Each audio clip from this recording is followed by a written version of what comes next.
Hello बच्चों, welcome to your channel physics with King sir. बच्चों, आज के इस टॉपिक में हम लोग different types of combination alternating current circuit को पढ़ने वाले हैं। इसके पहले वाले टॉपिक में हम लोगों ने पढ़ा था different types of electrical current alternating current circuit. Alternating current circuit में हमने L circuit, R circuit, C circuit के बारे में पढ़ा था। बच्चों, आर सर्किट, सी सर्किट और एल सर्किट जो हम लोगों ने पढ़ा था उसमें मैं फेज कंडीशन को रिप्रेजेंट करने के लिए सबसे पहले उनका एक छोटा सा इंट्रो दे दूं, क्योंकि मेन पॉइंट है। अगर मैं बात करता हूं आर सर्किट की, तो आर सर्किट में बच्चों जो वोल्टेज होता है रेजिस्टेंस का, ये वोल्टेज और जो करंट होता है ये दोनों सेम फेज में होते हैं। तो दोनों सेम फेज में होते हैं। ये करंट का फेज है और ये वोल्टेज का फेज है, तो दोनों सेम फेज में होते हैं। ये किसमें होता है? आर सर्किट में। बात करूं मैं एल सर्किट की, तो एल सर्किट में हमने पढ़ा कि एल सर्किट में जो वोल्टेज होता है ये अग्रगामी होता है। तो इंडक्टर का वोल्टेज, जिसको हम लोग VL से दिखाते हैं, ये लीडिंग पर होता है और जो करंट होती है ये पश्चगामी होती है। करंट जो होती है ये पश्चगामी होती है। तो करंट पश्चगामी होती है और वोल्टेज अग्रगामी होता है। कितना डिग्री? 90 डिग्री। तो ये फेज में 90 डिग्री अग्रगामी होता है। वहीं पे अगर हम बात करते हैं सी सर्किट की, तो सी सर्किट में बच्चा जो करंट होता है वो अग्रगामी होता है और जो वोल्टेज होता है वो पश्चगामी होता है। तो कैपेसिटर का वोल्टेज जो होगा वो करंट से 90 डिग्री पश्चगामी होगा। बच्चों, जो वाई एक्सिस पर दिखाया जाएगा, वाई एक्सिस पॉजिटिव डायरेक्शन में, दैट मीन्स वो अग्रगामी है। वो चीज़ क्या है? अग्रगामी, लीडिंग पोजीशन में। तो आर सर्किट में वोल्टेज और करंट सेम फेज में होते हैं। एल सर्किट में वोल्टेज करंट से 90 डिग्री अग्रगामी होता है। सी सर्किट में करंट वोल्टेज से 90 डिग्री अग्रगामी होता है। इतनी सी चीजें हम लोग इसके पहले अल्टरनेटिंग करंट सर्किट में पढ़ चुके थे। आज जब आप कॉम्बिनेशन लेते हैं, कॉम्बिनेशन में जैसे आर और सी सर्किट को एक ही में, आर और सी को एक ही सर्किट में कंबाइन कर दिया, एल और आर को एक ही में कंबाइन कर दिया। ऐसे अलग अलग कॉम्बिनेशन जब हम लोग बनाते हैं तो फिर उनमें नेट वोल्टेज का क्या मान होता है, परिणामी वोल्टेज कैसे निकालेंगे, नेट करंट किसके अकॉर्डिंग होती है, टोटल रेजिस्टेंस सर्किट का क्या होता है, फेज कंडीशन करंट और वोल्टेज के बीच क्या होती है, ये सारी चीज़ों को हम लोग एक एक करके सीखते हैं। ओके, सबसे पहले हम लोग कॉम्बिनेशन लेते हैं बच्चों एल और आर सर्किट का। L R circuit. अब एल आर सर्किट किसे कहेंगे? तो पहले इसका इंट्रोडक्शन। ऐसा अल्टरनेटिंग करंट सर्किट जिसमें एक इंडक्टर, एल का मतलब इंडक्टर, आर का मतलब रेजिस्टेंस, ऐसा अल्टरनेटिंग करंट सर्किट जिसमें एक इंडक्टर और एक रेजिस्टेंस दोनों श्रेणी क्रम में जुड़े होते हैं, ऐसे प्रत्यावर्ती धारा परिपथ को एल आर सर्किट कहते हैं। तो अब ऐसे सर्किट में सबसे पहले हम लोग सर्किट डायग्राम देखते हैं बच्चों। सर्किट डायग्राम इसका कैसे बनेगा? तो सबसे पहले एक इंडक्टर, ये एक इंडक्टर जोड़ दिया, ये है इंडक्टर के साथ, फिर एक रेजिस्टेंस जोड़ दिया, ये है, और इन दोनों को एक अल्टरनेटिंग वोल्टेज इसकी सप्लाई से जोड़ दिया। ठीक है, ओके। अल्टरनेटिंग वोल्टेज जो कि V बराबर V not sine omega T, इस इक्वेशन के अकॉर्डिंग चेंज हो रहा है। ये जो इंडक्टर का इंडक्टेंस है L, रेजिस्टेंस, इस रेजिस्टर का रेजिस्टेंस है R। एक चीज हमको पता है बच्चों, इस इंडक्टर का जो रेजिस्टेंस होता है, जिसको हम लोग प्रेरण प्रतिघात कहते हैं, उसको XL से दिखाते हैं। किसे दिखाते हैं? XL से। सपोज किसी क्षण ये प्लस टर्मिनल पर है, ये माइनस टर्मिनल पर है, जिसके कारण इसमें करंट फ्लो होती है I। अब चूंकि सीरीज कॉम्बिनेशन में है तो दोनों में करंट सेम होगी, तो दोनों में करंट सेम जाती है I के बराबर। ओके, अगर हम इसका वोल्टेज देखें तो इसका वोल्टेज अगर आप निकालोगे तो इसके वोल्टेज के लिए देखो, वोल्टेज अब इसका निकालेंगे तो किसी भी एलिमेंट का वोल्टेज जब निकालते हैं तो करंट इंटू रेजिस्टेंस, ओम के नियम के अनुसार किसी भी रेजिस्टेंस के सिरों के बीच का वोल्टेज निकालना है तो V बराबर I इंटू आर कर दो। तो यहाँ पे अगर हम इस इंडक्टर का वोल्टेज VL माने तो VL किसके बराबर होगा, तो VL की वैल्यू निकालोगे तो करंट इंटू रेजिस्टेंस, करंट कितना I और इसके रेजिस्टेंस को किससे दिखाते हैं XL, ये हो गया। उसी तरीके से इस रेजिस्टेंस की बात करूं तो रेजिस्टेंस के वोल्टेज को VR से दिखाएंगे, VR किसके बराबर होगा, current into resistance, current I resistance है, वोल्टेज पता चल गया। ओके, जो बच्चों नेट वोल्टेज है V इन दोनों के वोल्टेज के साथ किस तरीके से रिलेटेड है, इसको अभी हम लोग फेजर डायग्राम से समझेंगे। वोल्टेज और करंट के फेज को समझने के लिए हम पहले अगर L वाले खाली इंडक्टर तक के सर्किट की बात करें तो इस सर्किट के इस हिस्से में जो वोल्टेज होगा वो करंट से अग्रगामी होता है, तो L सर्किट में जो वोल्टेज होगा वो करंट से अग्रगामी होगा, लीडिंग पोजीशन पर होता है।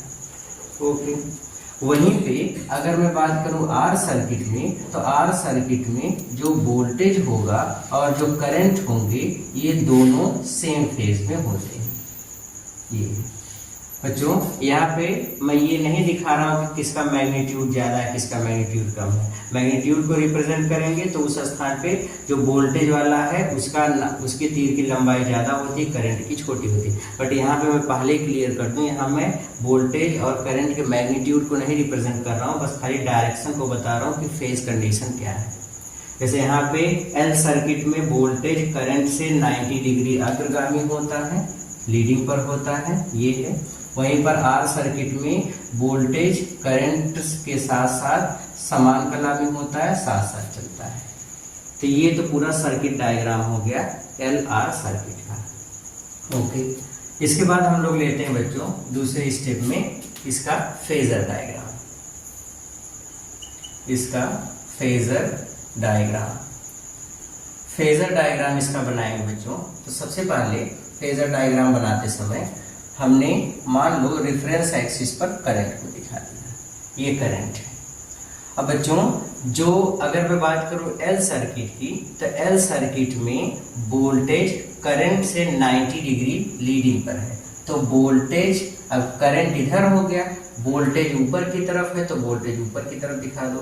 सपोज इतना सा वोल्टेज है VL का, ये वाला टोटल वोल्टेज रिप्रेजेंट कर रहा है VL को, ये VL। अब देखो ये वाला वोल्टेज करंट से कला में 90 डिग्री अग्रगामी है, इसका फेज हो गया।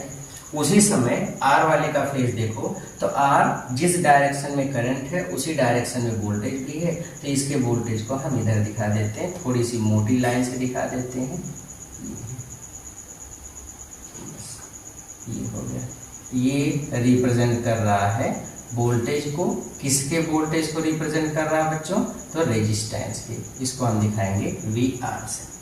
ओके, अब जो बच्चों नेट वोल्टेज है V, जो सर्किट में अप्लाइड वोल्टेज है, ये वोल्टेज इस VL और VR के साथ किस तरीके से रिलेटेड है, तो हम लोग रिजल्टेंट वोल्टेज का इक्वेशन इस तरीके से फाइंड करेंगे।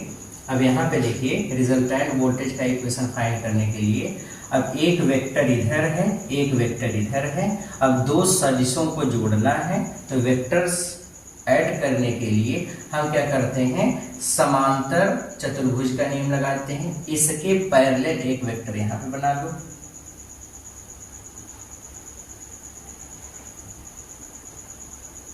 ये इसके पैरेलल एक वेक्टर यहाँ पे बना लिया। अगर ये VL है तो ये वाला भी क्या कहलाएगा, VL कहलाएगा। ओके, इधर VR है तो इसी के समांतर एक इधर बना लो, ये है क्या कहलाएगा, VR। ये है, ये वाला पॉइंट O क्या कहलाएगा, कॉन्जुगेट पॉइंट है, मतलब संयुग्मी बिंदु है। अब इस बिंदु से होकर गुजरने वाला ये वाला जो डायगोनल है, ये वाला जो विकर्ण है यही विकर्ण ही हमको क्या बताएगा, तो आंसर है रिजल्टेंट वोल्टेज, यही परिणामी वोल्टेज को दिखाएगा। बच्चों ये याद रखो, कॉम्बिनेशन सर्किट में हमको वोल्टेज और करंट के बीच फेज कंडीशन जानने के लिए करंट का इक्वेशन ड्राइव करने की जरूरत नहीं होती, हम सीधे फेजर डायग्राम से वो कंडीशन बता सकते हैं। कैसे बता सकते हैं उसको मैं यहाँ पे बता रहा हूँ। अब देखो एक चीज़ तो बच्चों ये क्लियर हो गई कि जो वोल्टेज है, जो रिजल्टेंट वोल्टेज V है, उसका झुकाव y अक्ष की तरफ है और जो करंट है वो x एक्सिस पर ही रह गया। मतलब करंट का फेज जिस समय 0 है उस समय वोल्टेज का फेज कुछ है, मतलब वोल्टेज का फेज ज़्यादा है। तो अग्रगामी कौन है बच्चों, इतना याद रखो, अगर वोल्टेज x एक्सिस से या वोल्टेज का जो लाइन है अगर ये एंटी क्लॉकवाइज डायरेक्शन में चल रहा है, इधर चल रहा है, तो इसका अर्थ ये हुआ या x एक्सिस से ऊपर की तरफ अगर रिजल्टेंट जा रहा है तो इसका मतलब ये हुआ कि ये अग्रगामी होगा। अगर यही नीचे की तरफ आएगा इसका मतलब ये पश्चगामी होगा। लेकिन यहाँ पे अगर मैं देखूँ तो ये वाला एंगल देखो, यहाँ से यहाँ तक सपोज दिस एंगल इज 5, ये है, तो मैं ये बोल सकता हूँ कि LR सर्किट में रिजल्टेंट वोल्टेज V धारा I से कला में फाई एंगल अग्रगामी होता है, लीडिंग पर होता है। लेकिन अब फाई की वैल्यू होती कितनी है, तो फाई की वैल्यू कैसे फाइंड करेंगे, तो फाई की वैल्यू निकालने का तरीका देखिए बच्चों। सबसे पहले हम लोग रिजल्टेंट वोल्टेज फाइंड करें, तो यहाँ से रिजल्टेंट वोल्टेज परिणामी वोल्टेज अगर निकालोगे तो दो सदिशों के योगफल का नियम लगाओ। रूल क्या है, R बराबर under root A square plus B square plus 2AB cos theta, ये रूल है। तो इस वाले फार्मूले का यूज करो, इस फार्मूले का यूज करोगे तो रिजल्टेंट कितना है V बराबर अंडर रूट, पहला वेक्टर VR दूसरा वेक्टर VL, तो पहले VR का स्क्वायर प्लस VL का square plus 2VR into VL into cos what is theta, theta VR और VL, जैसे यहाँ थीटा क्या है, वेक्टर A और वेक्टर B के बीच का कोण, तो यहाँ पे दो वेक्टर VR और VL है, इनके बीच का कोण टोटल कितना है 90 डिग्री, तो थीटा कितना है 90 डिग्री। cos 90 की वैल्यू कितनी है 0, तो cos 90 0 हो गया, बचेगा कितना under root VR square plus VL का स्क्वायर।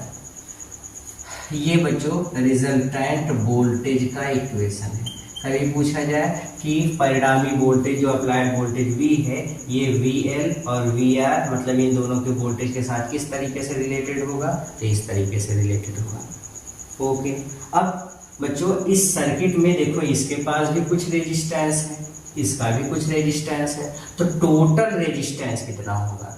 कॉम्बिनेशन सर्किट में जो टोटल रेजिस्टेंस होता है, कॉम्बिनेशन सर्किट में सर्किट का जो टोटल रेजिस्टेंस होता है उसको हम तुल्य प्रतिरोध इक्विवेलेंट रेजिस्टेंस ना बोल करके परिपथ की प्रतिबाधा कहते हैं। क्या कहते हैं, परिपथ की प्रतिबाधा, इम्पीडेंस ऑफ सर्किट, और प्रतिबाधा को Z से दिखाते हैं। तो यहाँ पे परिपथ की प्रतिबाधा, प्रतिबाधा मतलब होता है तुल्य प्रतिरोध। अब तुल्य प्रतिरोध के लिए टोटल वोल्टेज अपन टोटल करंट चाहिए, सर्किट में टोटल करंट I चल रही है, टोटल वोल्टेज V है, तो V बटे I निकालो, जो मान मिलेगा उसी को ही हम परिपथ की प्रतिबाधा बोलेंगे। आ जाओ इसी इक्वेशन को आगे सॉल्व करते हैं। इसी इक्वेशन को आगे आप अगर सॉल्व करोगे तो देखो V बराबर VR की वैल्यू किसके बराबर है I इंटू R, तो स्क्वायर कर दो तो I स्क्वायर R स्क्वायर, फिर प्लस VL किसके बराबर है, VL बराबर I इंटू XL, स्क्वायर कर दोगे तो I स्क्वायर XL का स्क्वायर, I स्क्वायर कॉमन है, वर्गमूल आ जाएगा I under root R square plus XL का स्क्वायर। इधर है V, इसको इधर लेकर के चले आओ बच्चों। अब V को इधर लेकर के चले आओगे तो कितना मिलेगा V बटे I, V के इधर अगर I को लेके चले आएंगे V बटे I किसके बराबर हो गया under root R square plus XL का स्क्वायर, ये हो गया V बटे I। अब देखो V क्या है टोटल वोल्टेज, I क्या है total current. Total voltage upon total current is equals total resistance of circuit known as impedance of circuit. इसी को हम लोग परिपथ की प्रतिबाधा कहते हैं। क्या कहते हैं? परिपथ की प्रतिबाधा। टोटल कितना करंट के मार्ग में रुकावट डाली गई तो परिपथ की प्रतिबाधा कहलाएगी। इसको Z से दिखाते हैं, Z बराबर अंडर रूट। अब इसी को आप पहले XL को लिख सकते हो, XL का स्क्वायर प्लस R का स्क्वायर। ये परिपथ की प्रतिबाधा का सूत्र होता है। इस तरीके से टोटल रेजिस्टेंस फाइंड करते हैं। अब इसी को आप ऐसे भी लिख सकते हो, Z बराबर अंडर रूट XL बराबर क्या होता है बच्चों? ओमेगा L, तो इसका स्क्वायर और फिर प्लस R का स्क्वायर। ऐसे भी लिखा जा सकता है, दोनों फार्मूले से ये। तो बच्चों जो कॉम्बिनेशन वाली सर्किट है जिसको हम लोग LR सर्किट बोलते हैं, तो LR सर्किट में हमने क्या देखा? तो LR सर्किट में जो टोटल वोल्टेज होता है वो इस तरीके से निकालेंगे, फिर जो प्रतिबाधा टोटल रेजिस्टेंस ऐसे निकालेंगे, वोल्टेज और करंट के बीच का क्या फेज डिफरेंस है इसको हम यहाँ से फाइंड कर सकते हैं। तो फेज कंडीशन को हम यहाँ से बताएंगे। मैं यहाँ पे आपको बता देता हूँ, इधर खोपचे में आ जाओ। यहाँ पे बच्चों, अच्छा यहाँ पे देखो, ये वाला वोल्टेज VL हमको पता है, ये वाला वोल्टेज VR पता है, तो इन दोनों का रिलेशन, इन दोनों का रिलेशन। अब देखो ये एक समकोण त्रिभुज है, समकोण त्रिभुज में कोण के सामने वाली भुजा लंब, ये वाली भुजा है आधार। लंब और आधार का रिलेशन कहलाता है tan। तो हमको फाई का मान चाहिए, तो आप यहाँ पे लिख सकते हो tan फाई बराबर लंब बटे आधार, मतलब VL बाई V। ये है, तो यहाँ से फाई निकालोगे तो ये आ जाएगा tan inverse VL by VR। इस तरीके से हम लोग फेज फाइंड कर सकते हैं। अब अगर मैं बोलूं LR सर्किट में फेज कंडीशन क्या होती है, तो आप बताओगे LR सर्किट में वोल्टेज करंट से कला में फाई रेडियन फाई कोण अग्रगामी होता है। फिर से सुनो, LR सर्किट में वोल्टेज करंट से फाई एंगल अग्रगामी होता है, तो फाई एंगल अग्रगामी होता है। लेकिन फाई कितना होता है? तो आंसर है जहां फाई बराबर tan इनवर्स VL बटे VR। इसी को हम लोग दूसरे भी टर्म में लिख सकते हैं, फाई बराबर tan इनवर्स बच्चों VL किसके बराबर होता है? I इंटू XL, और ये बटे I इंटू R। तो I से I मिलेगा, फाई बराबर ये मिलेगा tan इनवर्स XL बटे R। XL को हम ओमेगा L भी लिख सकते हैं। तो इस तरीके से इसको लिखा जा सकता है। ये है, क्लियर हो गया? This is the complete information of LR circuit. तो LR सर्किट इस तरीके से रहती है। तो LR सर्किट में फेज कंडीशन, तो आंसर वोल्टेज अग्रगामी होता है और करंट पश्चगामी होती है। देखो करंट इधर है, वोल्टेज इधर है, तो ये इसके बीच कंडीशन है। फेज डिफरेंस इस फार्मूले से निकाल लेंगे, टोटल वोल्टेज ये है, टोटल रेजिस्टेंस इसे निकालेंगे, और ये इसका सर्किट डायग्राम है। क्लियर हो गया? Very good.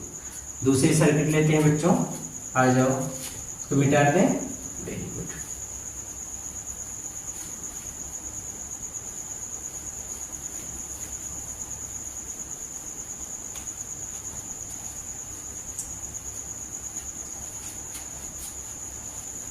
दूसरी सर्किट जो जस्ट इसी के अपोजिट होगी, जिसको हम लोग बोलते हैं CR या RC सर्किट।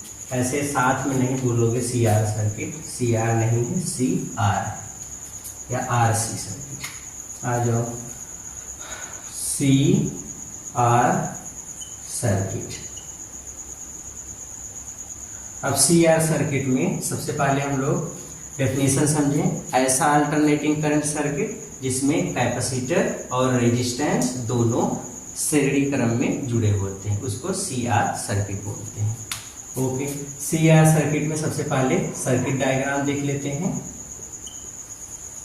सर्किट डायग्राम, तो सर्किट डायग्राम इसका बच्चों सबसे पहले एक कैपेसिटर जोड़ दिया, फिर इसी के साथ एक रेजिस्टेंस को जोड़ दिया,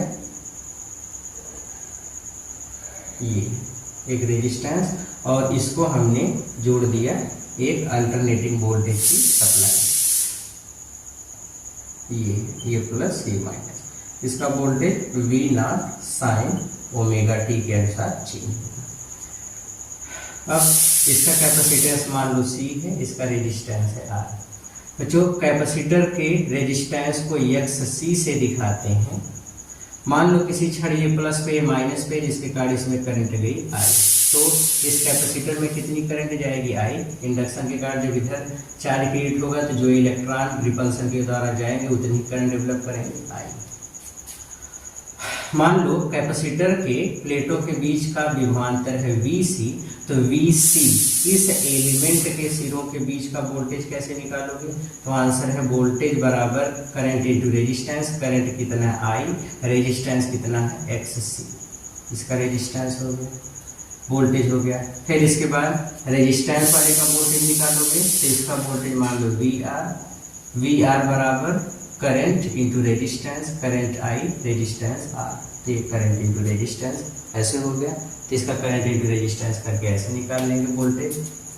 फेज कंडीशन अगर C सर्किट में देखूं तो C सर्किट में बच्चों करंट अग्रगामी होता है और जो वोल्टेज होता है वो पश्चगामी होता है। ये 90 डिग्री का फेज डिफरेंस आता है C सर्किट में। वहीं पे R सर्किट में वोल्टेज और करंट दोनों सेम फेज में होते हैं, थीटा बराबर 0 डिग्री। अब अगर मैं इसका फेजर डायग्राम लूं तो फेजर डायग्राम आप ऐसे समझ सकते हो कि ये है, इधर हम मान लेते हैं बच्चों रेफरेंस एक्सिस पे करंट को, ये वाला पॉइंट वो है। अब C सर्किट की अगर बात करें तो C सर्किट में करंट अग्रगामी होता है, वोल्टेज पश्चगामी, और जो पश्चगामी होता है उसको हम वाई एक्सिस नेगेटिव डायरेक्शन पे दिखाते हैं। ये मान लो वोल्टेज है VC, तो करंट अग्रगामी हो गया, वोल्टेज पश्चगामी, कितना डिफरेंस हो गया 90 डिग्री का। ओके। और जो R सर्किट है उसमें रेजिस्टेंस का वोल्टेज जिसको हम VR से दिखाते हैं, इसको थोड़ी सी मोटी लाइन से दिखा दें, ये है ये रेजिस्टेंस का वोल्टेज जिसको VR से दिखाते हैं, वो करंट के साथ सेम फेज में होता है। अब इन दोनों का रिजल्टेंट वोल्टेज फाइंड करने के लिए फिर से समांतर चतुर्भुज का नियम लगाते हैं, ये है, और फिर इसके बाद यहां से इसके पैरेलल एक vector, this vector is VR and this is VC। Resultant voltage find करने के लिए ये वाला डायगोनल, ये वाला विकर्ण ही परिणामी वोल्टेज को दिखाएगा। रिजल्टेंट वोल्टेज क्या है बच्चों, तो रिजल्टेंट वोल्टेज है V। अब मान लो ये करंट है, ये परिणामी वोल्टेज है, दोनों के बीच का ये वाला एंगल है फाई।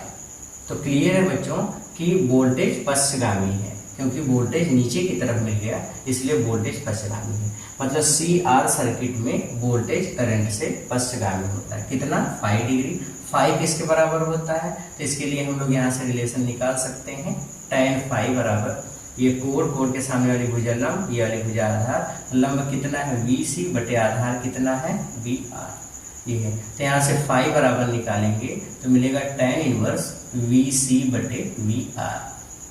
इससे हम लोग फेज डिफरेंस फाइंड कर सकते हैं, या इसको आप ऐसे भी लिख सकते हो, phi बराबर tan inverse VC equals I into XC बटे I इंटू R। I से I मर गया तो phi बराबर ये हमको मिलेगा tan इनवर्स XC बटे R। XC को आप 1/ωc लिख करके भी सॉल्व कर सकते हैं। ओके, तो बच्चों अगर पूछा जाए CR सर्किट में या RC सर्किट में फेज डिफरेंस या फेज कंडीशन क्या है, तो आंसर है CR सर्किट में वोल्टेज करंट से कला में फाई कोण पश्चगामी होता है, जहां फाई बराबर tan inverse VC by VR या tan inverse XC by R, इसके बराबर होता है। तो यहाँ से हम लोग फेज कंडीशन फाइंड कर लेंगे।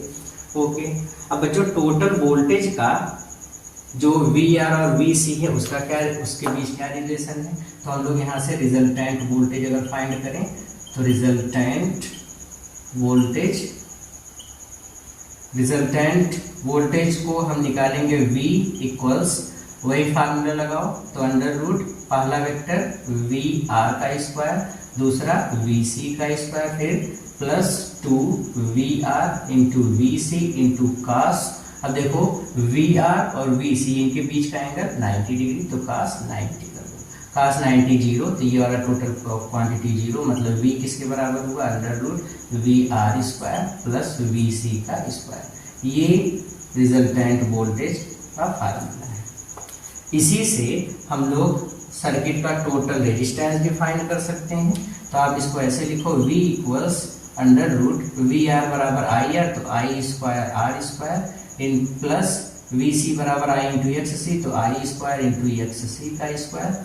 आई स्क्वायर कॉमन कर लोगे, वर्गमूल आ जाएगा I under root R square plus V C का स्क्वायर, सॉरी एक्स सी का स्क्वायर।